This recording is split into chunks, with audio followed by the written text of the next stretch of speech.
ప్రస్తుతం తెలంగాణలో జరుగుతున్న తాజా రాజకీయ పరిణామాలపై మాట్లాడేందుకు మనతో పాటు ఉన్నారు ప్రొఫెసర్ కూరపాటి వెంకటనారాయణ గారు ఉన్నారు. వారితో మాట్లాడదాం. సార్ నమస్తే. నమస్తే సార్, ఇప్పుడు ప్రస్తుతం జూబ్లీ హిల్స్ ఎన్నికలు పూర్తయిన పరిస్థితి అయితే మనం చూసినాం. కాంగ్రెస్ పార్టీ విజయం సాధించింది. అది బీఆర్ఎస్కు సంబంధించిన సిట్టింగ్ సీటు. అంటే ఈ పరిణామాన్ని అంటే కాంగ్రెస్ పార్టీ కైవసం చేసుకున్న నేపథ్యంలో ఇక్కడ బీఆర్ఎస్కు కాంగ్రెస్ పార్టీకి కొంతమంది అది చావో రేవో అన్న పరిస్థితి ఉన్న నేపథ్యంలో ఇప్పుడు కాంగ్రెస్ పార్టీ కైవసం చేసుకున్న నేపథ్యంలో బీఆర్ఎస్ పార్టీ పరిస్థితి ఎలా ఉండబోతుంది అని మనం అనుకోవచ్చు సార్. బీఆర్ఎస్ ఓడిపోవడానికి దాని గత 10 ఏళ్ళ మొదటి ప్రధాని పరిపాలన పీరియడ్లో జరిగినటువంటి అవకతవకలు, అవినీతి, ప్రజలకు ఇచ్చినటువంటి అనేక హామీలు, వాళ్ళు మేనిఫెస్టోలో చెప్పినటువంటి అంశాలన్నీ కూడా వాళ్ళు పట్టించుకోకుండా కేవలం కుటుంబ పాలన కొనసాగించడం, తర్వాత వాళ్ళ ఆస్తులు పెంచుకోవడం, అవినీతి అధికారుల అండదండలతో ధరణి పోర్టల్ ద్వారా వేలాది ఎకరాల సొంతం చేసుకున్నటువంటి తరుణంలో ప్రజలను నిర్బంధం చేయడం, ముఖ్యంగా జర్నలిస్టులను నిర్బంధం చేయడం, మాట్లాడిన వాళ్లను నిర్బంధం చేయడం, మరియమ్మ చావు అది లాకప్ డెత్స్ పరిణామమే కావచ్చు, లేదా ఖమ్మంలో రైతులకు ఆ బేడీలు వేసిన పరిస్థితి, నేరేలలో దళిత యువకులను చావబాదడ చేసినటువంటి విషయాలు, ఇవన్నీ కూడా కూడగట్టుకొని వాళ్ళు ఓడిపోయారు. అయితే గత 2 సంవత్సరాల నుంచి కూడా వాళ్ళు చేసినటువంటి అనేక రకాల అవినీతి ప్రాజెక్టుల విషయాలు కూడా ప్రజలకు స్పష్టంగా తెలిసింది.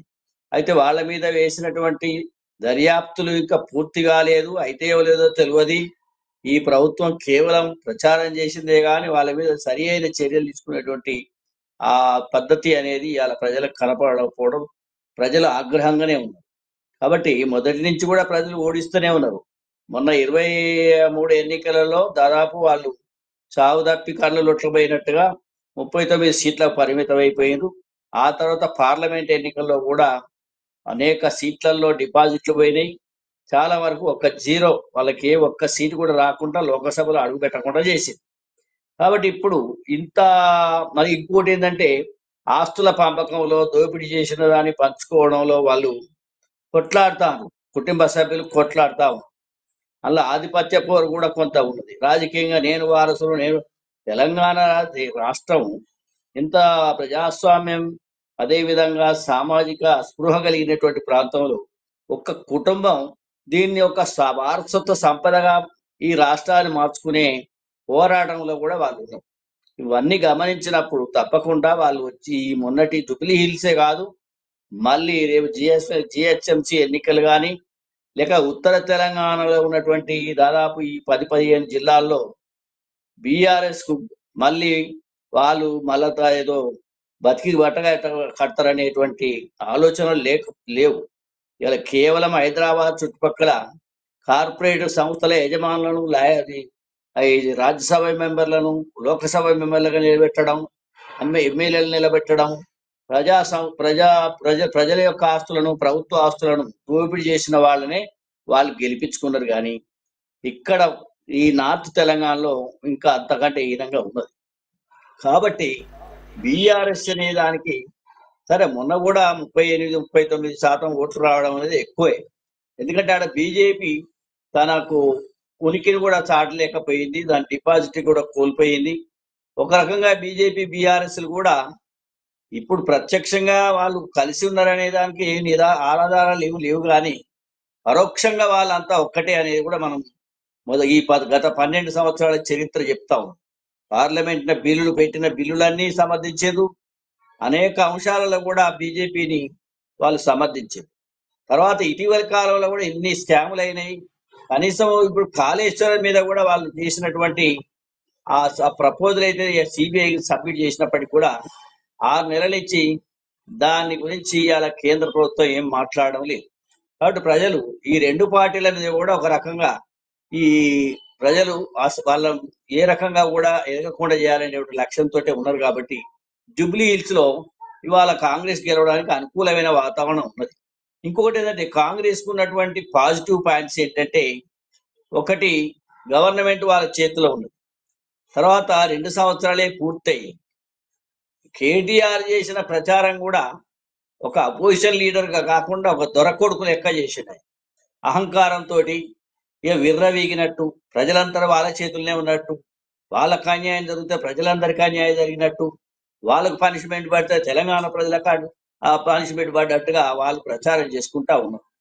కాబట్టి అక్కడ వాళ్ళు ఇంకా క్యాండిడేట్లలో చూస్తే కూడా నవీన్ యాదవ్ అనే వ్యక్తికి కొంత పాపులారిటీ అక్కడ ఉన్నది నిజం.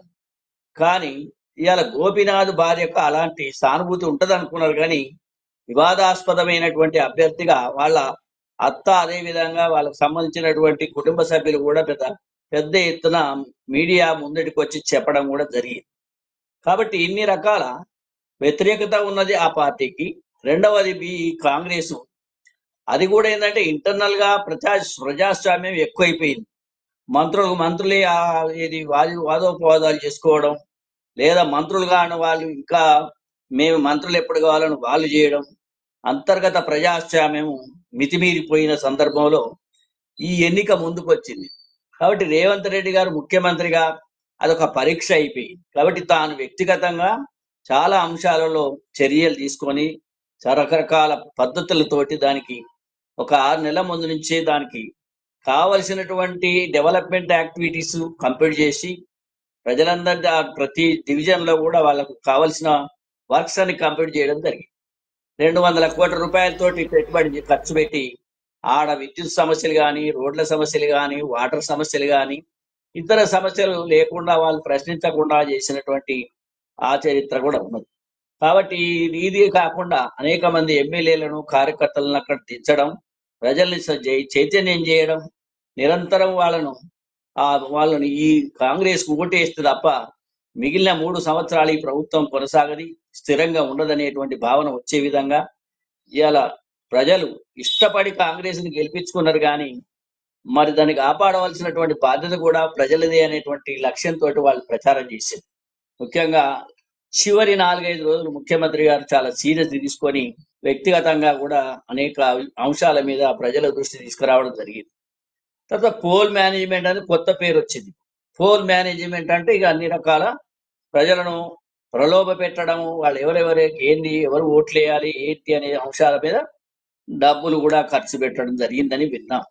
కాబట్టి ఇన్ని రకాల, ఒకటి ప్రభుత్వం ఉన్నది, మంత్రులంతా ఇన్వాల్వ్ అయిపోయారు, అటు నుంచి ఉండే క్యాండిడేట్ యొక్క బలహీనతలు ఉన్నాయి, పార్టీ బలహీనతలు ఉన్నాయి, ఇంకొక ప్రతిపక్ష పార్టీ కూడా బలహీనతలు ఉన్నాయి. కాబట్టి ఇది కాంగ్రెస్ వాళ్ళంతా సమిష్టి ప్రయత్నంతో, ప్రజల ఆశీర్వాదంతో వాళ్ళు పనిచేసిండ్రు. ఇంకొక చివరిగా నేను చెప్పేది ఏంటంటే, ఈ ఉప ఎన్నిక సందర్భంలోనే గత ఏడాది నుంచి ఇక్కడ 55% ఉన్న బీసీ ప్రజలకు న్యాయం జరగాలనే పోరాటం నడుస్తారు. దానికి రాహుల్ గాంధీ గారి యొక్క ప్రపోజల్ తోటి ఇక్కడ కులగణన, జనగణన చేసి బీసీలకు 42% రిజర్వేషన్ ఇవ్వాలి, విద్య ఉద్యోగాలలో అదే స్థానిక సంస్థలలో 42% ఇవ్వాలి.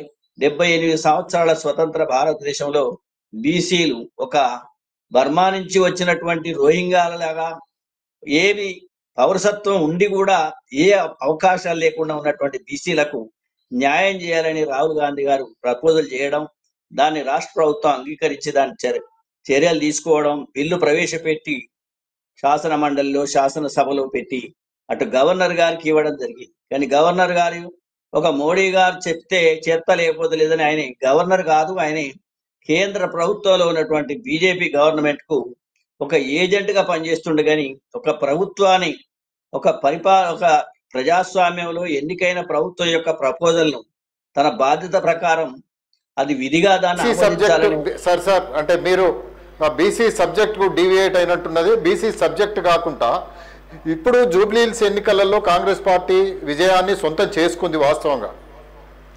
ఈ క్రమంలో రేపు స్థానిక సంస్థల ఎన్నికలలో బీఆర్ఎస్ పార్టీ పరిస్థితి ఏంటి? స్థానిక సంస్థల ఎన్నికలలో కూడా బీఆర్ఎస్ పెద్ద ఎత్తున గెలిచే అవకాశాలు ఉండకపోవచ్చు. ఎందుకంటే అధికారం అంతా కూడా ఇలా కాంగ్రెస్ చేతిలో ఉన్నది. అనేక మంది బీఆర్ఎస్ ఎమ్మెల్యేలు కూడా కాంగ్రెస్ వైపు చూస్తా ఉన్నారు జూబ్లీహిల్స్ ఎన్నికల తర్వాత. అసలు దాని మనుగడ ఎలా ఉంటుంది? బీఆర్ఎస్ ఆ స్థాయికి పూర్వ వైభవాన్ని సాధిస్తుంది అనేటువంటి ఒక 10% కూడా నమ్మకం లేనటువంటి పరిస్థితి అలా ఆ కార్యకర్తలు నాయకులు ఎదురు చూస్తా ఉన్నారు. కాబట్టి వాళ్ళే మా మరి మరి మేము ఎటు పోవాలి అనేటువంటి సందిగ్ధావస్థలో వాళ్ళు ఉన్నారు. కాబట్టి కింద స్థాయిలో ఉన్నటువంటి నాయకులు కానీ, నియోజకవర్గ స్థాయిలో ఉన్నటువంటి నాయకులు కానీ చాలా సిన్సియర్ గా పనిచేసేటువంటి పరిస్థితులు లేదు. తర్వాత ఇప్పుడు ఏంటంటే ఎన్నికలంటే ఖర్చుతో కూడిన పని. ఇవాళ అభ్యర్థులు ఒక్కొక్కరు 50 లక్షల నుంచి ₹1,00,00,000 పెట్టుకొని గెలవాల్సిన పరిస్థితి ఉంటది. కాబట్టి అలాంటి పరిస్థితి కూడా ఇవాళ బీఆర్ఎస్ నాయకత్వం ఇచ్చి గెలిపించేటువంటి స్థితిలో లేదు. సాధారణంగా ప్రభుత్వం ఏది ఉంటే దానికే ఎక్కువ అనుకూలమైనటువంటి ఆ ఫలితాలు వస్తాయనేటువంటి మనం చాలా కాలం చూసినాం. కాబట్టి ఇప్పుడు కూడా అది రిపీట్ అవుతుంది. చాలా విషయాలలో కూడా ఇవాళ మన రాష్ట్రంలో ఈ ఎన్నికలలో ఈ వచ్చేటువంటి ఎన్నికలలో కూడా కాంగ్రెసే పార్టీ ఎన్నిక తన ప్రభావాన్ని చూపిస్తుందని నేను భావిస్తున్నాను. అందుకే ఈ బీఆర్ఎస్ ఎన్నిక ఇది ఈవెన్ బీజేపీ కూడా గ్రౌండ్ స్థాయిలో ఎక్కడ లేదు. కేవలం మహారాష్ట్ర ప్రక్కన ఉన్నటువంటి ఆదిలాబాదు, నిజామాబాదు, కొంత భాగం మెదక్ జిల్లాలకు పరిమితమైనటువంటి బీజేపీ కూడా స్థానిక సంస్థలలో పెద్ద ఎత్తున దానికి ఏదైనా అది అవకాశం దొరుకుతుందనేటువంటి అది ఆలోచన అయితే ఇప్పుడు ప్రజల్లో లేదు. కాబట్టి కాంగ్రెస్ కే ఇవాళ మొగ్గు చూపే అవకాశం ఉంది. ఎంతో కొంత ఇవాళ బీసీ ప్రజలకు న్యాయం చేయాలని, సామాజిక న్యాయంలో భాగంగా బీసీ ప్రజలకు ఈ విద్య, ఉద్యోగ, ఇతర రంగాల్లో కూడా రిజర్వేషన్ ఇవ్వాలని చెప్పే నినాదం ఇవాళ గ్రామ గ్రామంలో వెళ్ళిపోయింది. మొన్నటి బంద్ సందర్భంగా ఇది గ్రామ స్థాయిలోకి తండా కూడా వెళ్ళిపోయింది. కాబట్టి బీసీలకు న్యాయం జరగాలనే దాంట్లో కాంగ్రెస్ ముందున్నది. కాబట్టి తప్పకుండా ఈ పరిస్థితి ఇలాగే కొనసాగితే వచ్చే అసెంబ్లీ ఎన్నికల నాటికి బీఆర్ఎస్ అసలు పోటీ చేస్తుందా, పార్టీ ఉంటుందా, మొత్తానికే ఏదైనా పార్టీలో మెర్జ్ అయ్యే అవకాశాలు ఉంటాయా?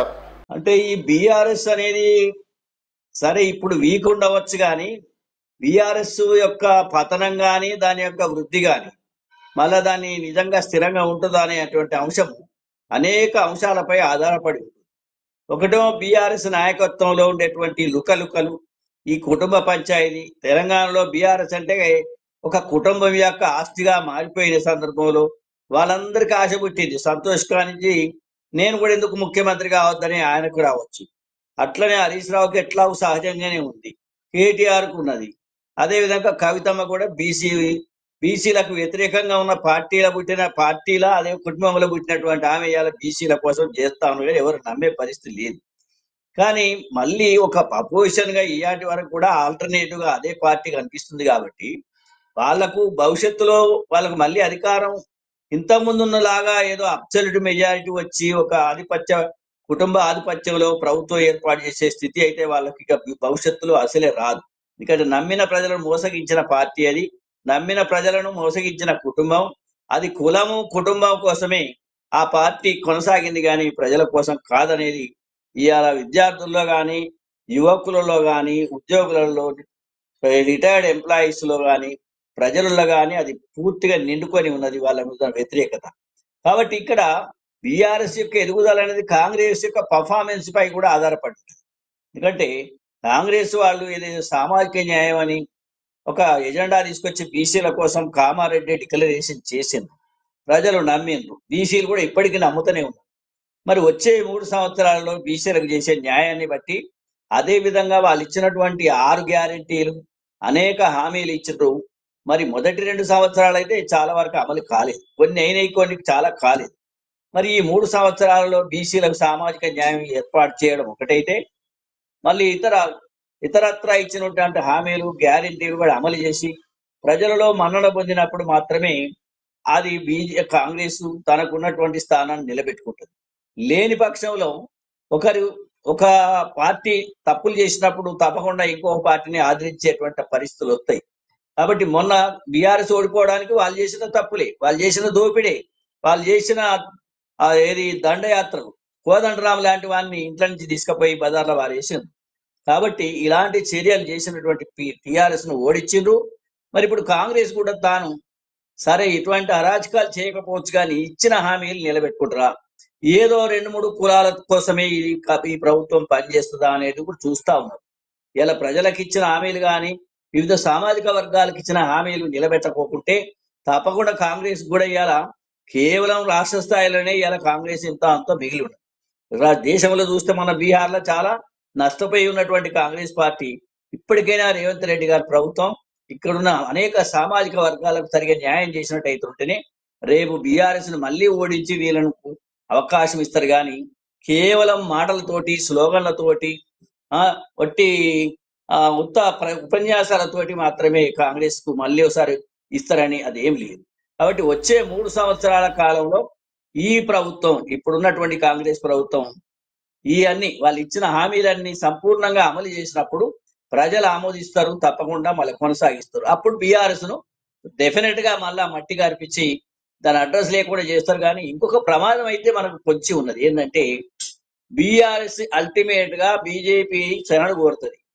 2 రకాల కారణాలతోటి దాన్ని శరణు కోరుతుంది. ఒకటేమో వాళ్ళకు అనేక స్కాములు చేసి ఆ స్కాముల నుండి బయటపడడానికి బీజేపీ మాత్రమే రక్షించదు అనేటువంటి ఒక నమ్మకం.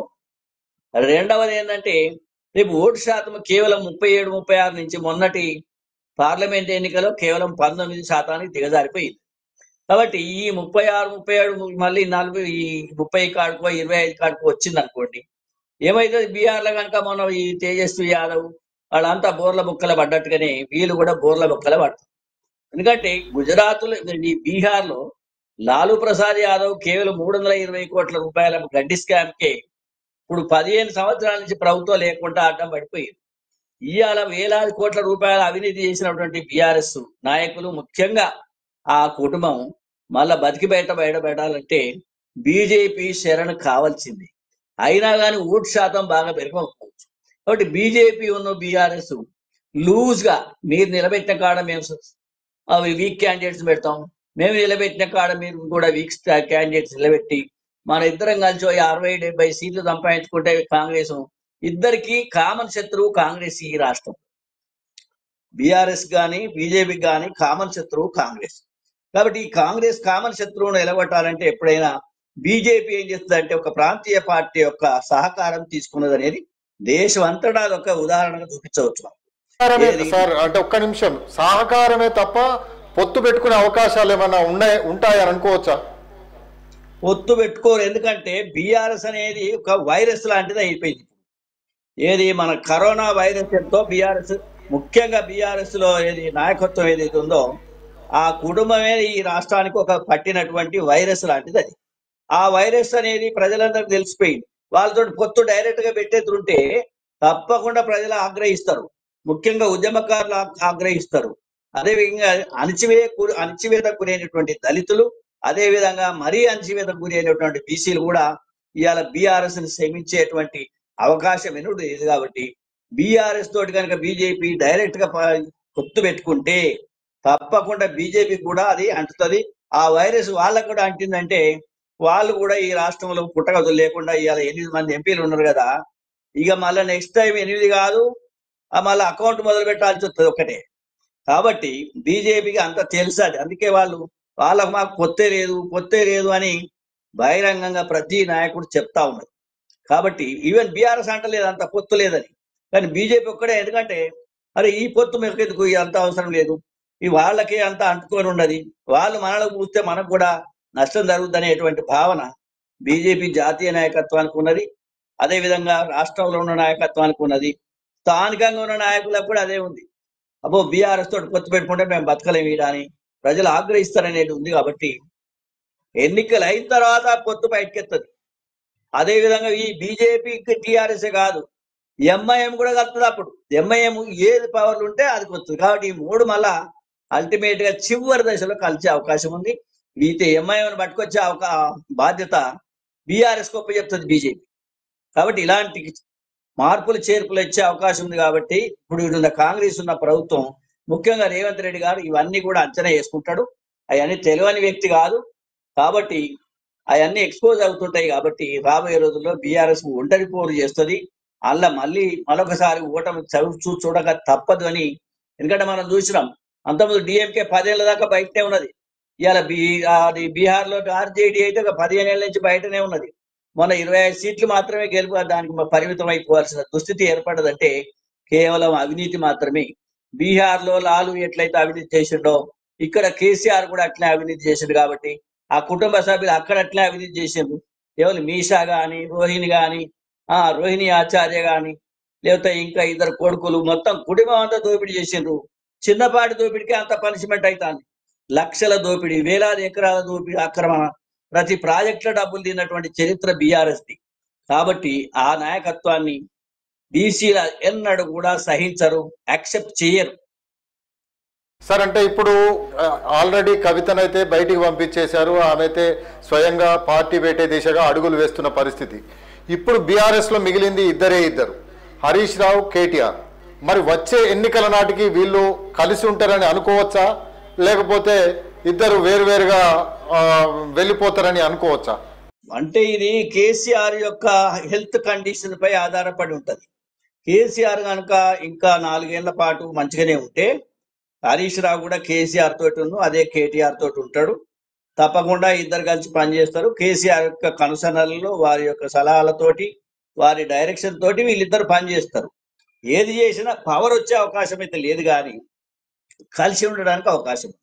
ఒకవేళ కేసీఆర్ ఇనాక్టివ్ అయిపోయి వాళ్ళకు సహకారం ఇవ్వలేనటువంటి ఆరోగ్య పరిస్థితి కొంత ఇబ్బంది పెట్టినట్టయితే ఉంటే అప్పుడు హరీష్ రావు ఏం చేస్తాడంటే ఎన్నికలలో పాల్గొనవచ్చు కలిసి, కానీ అల్టిమేట్ గా తన క్యాండిడేట్స్ ఎక్కువ మంది గెలిచే విధంగా ఆయన ఒక షిండేగా మారే అవకాశం ఉంది.